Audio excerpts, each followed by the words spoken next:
Sorry to keep you waiting. The Russian military has begun a brutal assault on the people of Ukraine.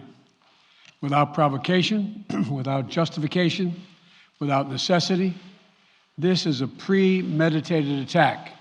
This was never about a genuine security concerns on their part.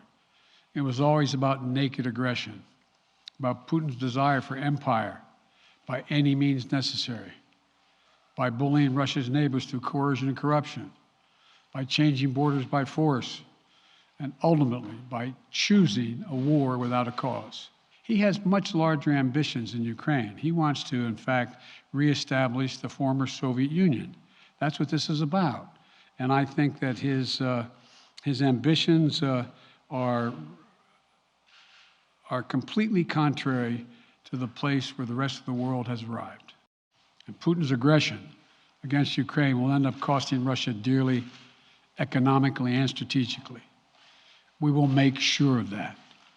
Putin is the aggressor. Putin chose this war, and now he and his country will bear the consequences. But this aggression cannot go unanswered. If it did, the consequences for America would be much worse. America stands up to bullies. We stand up for freedom. This is who we are. We will limit Russia's ability to do business in dollars, euros, pounds, and yen to be part of the global economy. We'll limit their ability to do that. We're going to stunt the ability to finance and grow the Russian military. We're going to impose and we're going to impair their ability to compete in high-tech 21st century economy. We've already seen the impact of our actions on Russia's currency and the ruble, which early today hit its weakest level ever in history. The Russia stock market plunged today. The Russian government borrowing rate spiked by over 15%. In today's actions, we've now sanctioned Russian banks that together hold around $1 trillion in assets.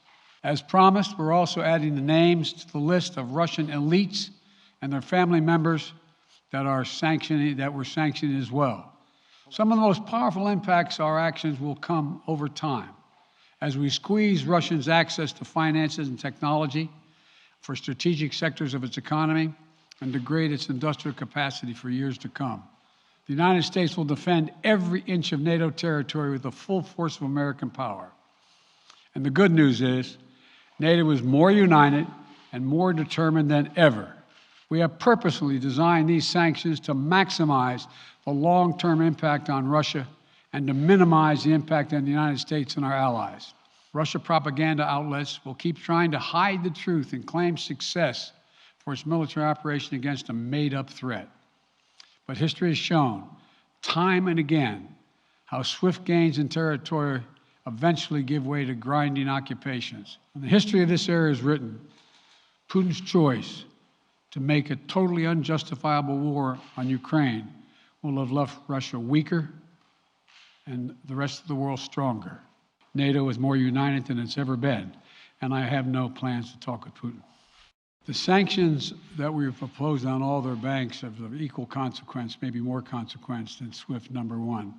Number two, it is always an option, but right now that's not the position that the rest of Europe wishes to take.